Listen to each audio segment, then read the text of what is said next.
Welcome back, everyone. This is Mrs. Miller, and we've been talking about design and elements of design. So let's go ahead and look at, or maybe you could answer, what print element is the best way to capture someone's attention to a book, magazine, billboard, newspaper, or an advertisement? Well, if you said typography or font, you're correct.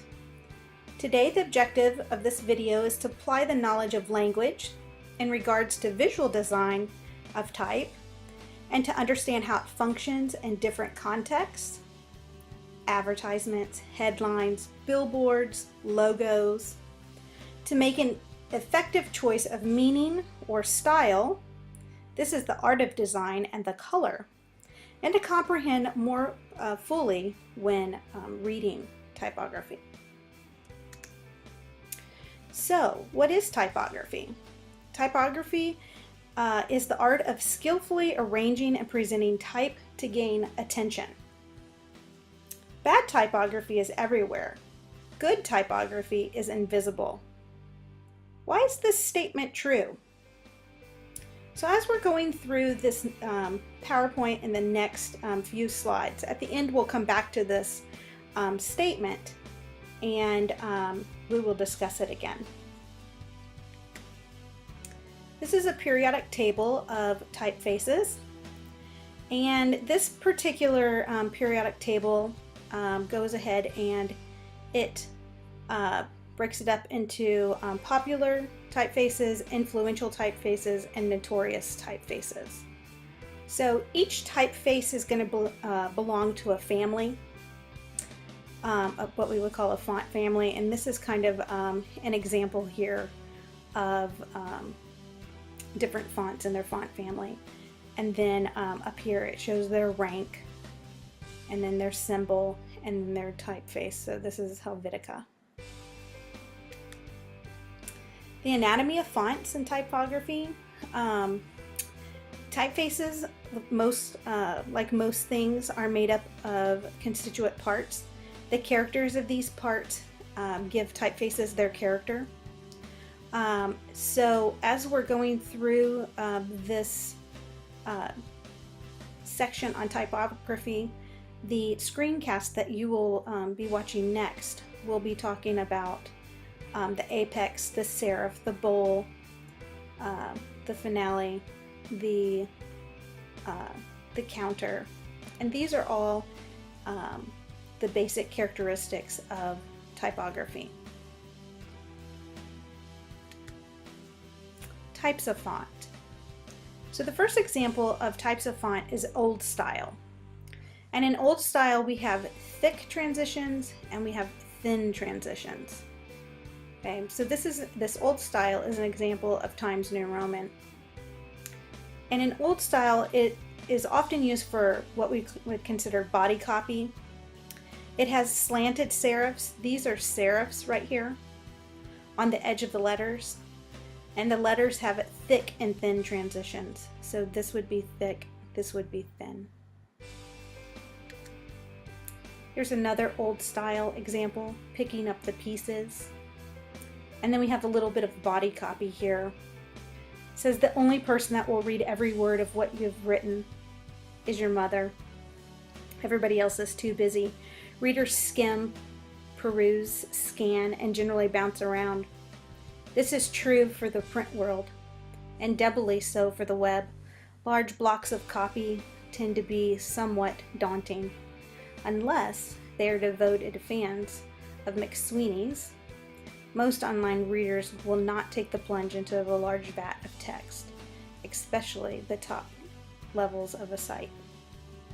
So it's just an example of how when you're choosing fonts, you should pick wisely. So the next type of font is a sans serif. And you'll notice here that in a sans serif, this is an example of Arial, that there is no transition and that there's no serif. And serif are those little edges, or maybe when you were in elementary and you were learning how to write, they would tell you that it was a little monkey tail on the end of the cursive letters.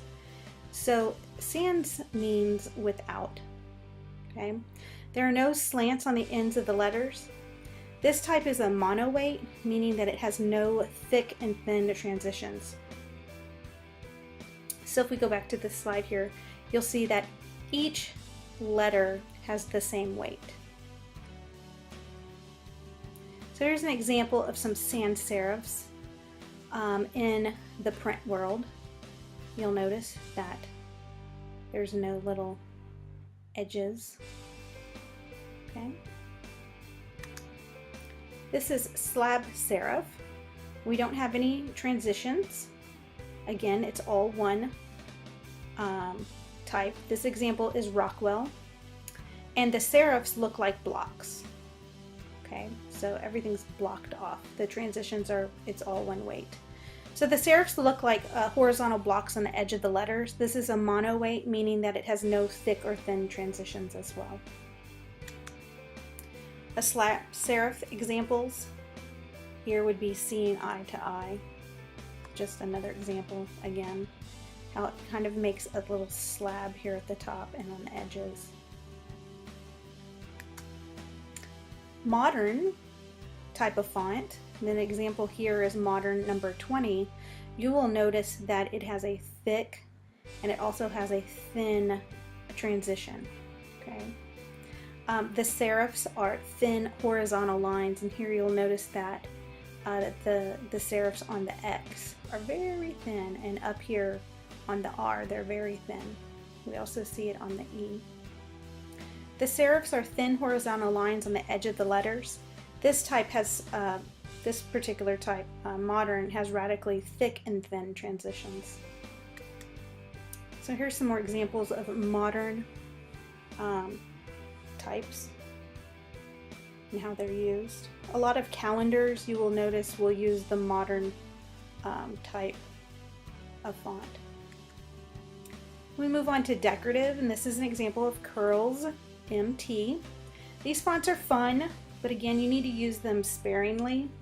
Often used for primary headlines, but not for anything smaller. So when we talk about primary headlines, we're talking about headlines that are going to be the font size. You're going to start off with something very large, so about 36 once it's printed or larger. You would not want to use a decorative font for writing copy. It just becomes too difficult to read.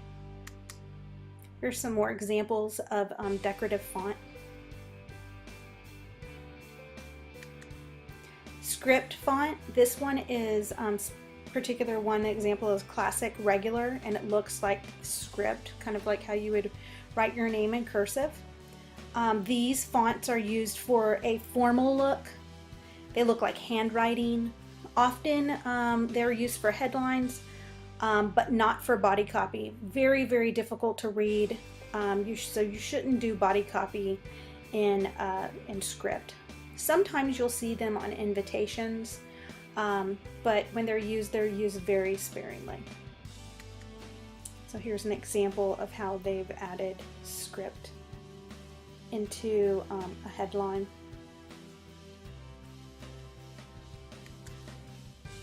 So be selective when you're using fonts. Pick one or two different font families that have many options, such as a serif font family and a sans serif font family with a lightweight, a medium weight, bold, and italics version of the font.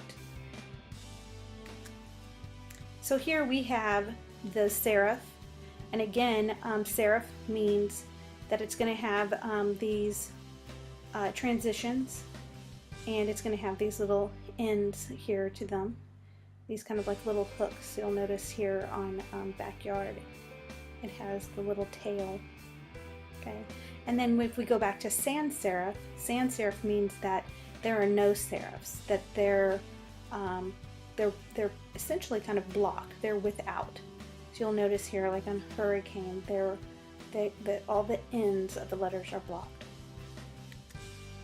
So how do we use fonts?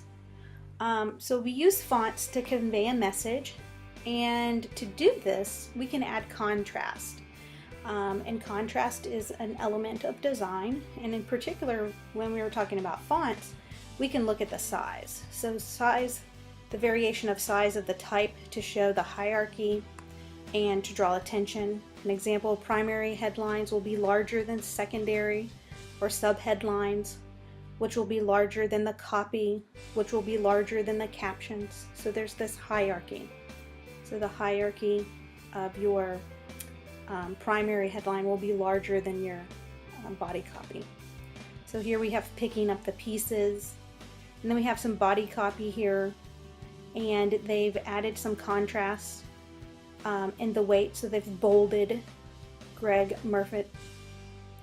And here we have the number, and they've changed the weight of the font here and here, so we have a bold, so you can see the contrast. We can use fonts to add contrast by using a design element of color. So if you use colors within your color palette to make type stand out. So here you have this black box, and then we've added the words in white. Here again, black with the orange color. And here we have a black background, and they've added the blue font to make it stand out, the blue font color. We can add contrast by changing the weight, so using various weights of a specific font, or to make the font bold to have it stand out. So here we have a product preview, and product is just in all caps, and then you'll see how they've bolded it. Preview, so you've got contrasting. Here again with some of the caption and the copy, you have just the regular font, and then we have bolded it so that it stands out. So they've changed the weight of the font. You can use fonts to add contrast by making your font, putting it on italics, which is to use a script or italics to emphasize certain words or to draw the attention to others.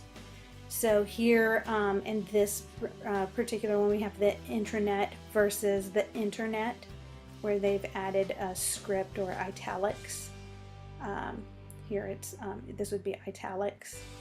And you'll also notice that they've added contrast by changing the color. So we have this white, and then we also have the yellow. This is drama, is another, you have it all in italics, but then you have the weight here, you have this font is smaller than the word drama here. We can use font to add contrast in the direction. Type text diagonally or vertically, or add dimension to your page. Here, this is an ad by Nike, and they've changed the color of the font. You've also changed the weight of the font. You've stayed in the same font family, but they've made the text, they've made it diagonal. Okay, 25 tools, technology and best practices here again, and they've made it vertical. Okay. We can use fonts to add contrast by going in all caps versus lowercase. Using all caps in the title will set it apart from the rest of the type. So here you'll notice that it's in all caps. Here it is in capital and lowercase.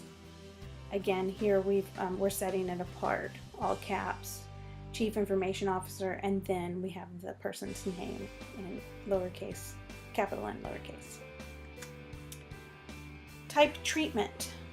So the first letter of a paragraph, if it's dropped several lines, this is called drop caps. Okay, so if you'll notice right here, this F, and here is a paragraph, it is dropped into the text.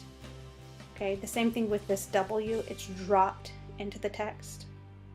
Okay, raised caps, the first letter of the paragraph is raised above several lines. So here this C is raised caps. So you'll notice here are the two lines, and you'll notice that the C is above it. The opening right here into this line, this would be a drop cast, because the G kind of drops down and the O drops down. Okay. So type treatment. what we can do with typography is we can do a text wrap, and if we have a block of text, we can wrap it around an object. The object could be a picture, a graphic, or a cob. So in this instance here we have the baseball bear, and we have taken the text and we have wrapped it around it. Here are some examples of photography of how we, photos, and how we have added text around it for type treatment. You can make your typography be transparent. This is called transparency, by varying the opacity of the type to put behind other type or on top of a picture. So here you'll notice in the E for entourage that you can actually see the genes through the lettering. Some more transparency examples. So you have the lady here and you have the text. Here you have a picture here, and you have the Y that is transparent. You can match your type with content. Use fillers on type to create a look to match the content of the page, or find a font that matches the content. So crafting crash, the changing landscape of a post. So here it looks like, you know, something's crashed into the word. This one's really cute. In Pod We've Trust, and they've taken the O and have used the little wheel from that iPod. You can match type with content. More examples of this. Here we have 25 light recipes under 300 calories each. So in that script font, it's kind of like light and airy. The Fast and the Furious, Tokyo Drift, this kind of gives, the way they, choosing this font kind of gives it motion, like it's moving. Type alignment is another way to convey the message. This is left alignment. The left edge of the type is straight, and the right edge is uneven. So you'll notice here, and then you'll notice here that the right edge is uneven. Again, left justification. This is very similar to when you're typing in a Word document and you do left alignment. Then we have right alignment, and everything is aligned to the right edge, right here. And everything on the left is uneven. Then we have justified, where the left and the right edges are straight. So you'll notice right here that both sides are aligned, so it is justified in the center. Okay. And then we have center alignment, and this is where both the right and the left edges are uneven. So this is the difference between justified and center alignment. If we go back, justified is straight on both edges, and then if we go to center alignment, you'll notice that they are not straight. Okay, so both the left and the right edges are uneven. But if you have a picture, the text or the font or the typography is centered, is usually centered or aligned with the picture. Okay, so here again is center alignment as well. Line length. For the sake of readability, no more than 45 characters per line. As the line length goes down, readability goes up. So this is an example of crimes that we call crimes against typography. So when you're thinking about adding font and typography to convey a message and to get a point across, this day and age, if you add way too many characters per line, you're going to lose your reader and your message is going to be lost. Another crime against typography is the hyphens. In this instance here, just turn them off. This is kind of redundant, and it doesn't look nice and pleasing, so journalistically it's not necessary. Widows and orphans. A widow is where one word is left on a line by itself. Here, these would be examples of widows. And an orphan is a word that jumps to the next column, and it's by itself as well. So these are some crimes against typography that you shouldn't do. And periods with quotes. Give that period a really big hug and make those quotes hug that period there. So tuck the periods inside the quotes. So the art of skillfully arranging, presenting type to gain attention is called typography. If we go back to that first statement, bad typography is everywhere. Good typography is invisible. Why do you think this statement is true? Or maybe you don't think it's true. So for this activity, if you could go ahead and post in Edmodo your response, and then with 3 other students go back and read their responses, and then create some dialogue amongst each other and see what your responses are. Just to let you know that this slide presentation is an adaptation from Balfour Publishing, the curriculum that's used in my journalism class. And I thank you for watching. Thanks again. Bye-bye.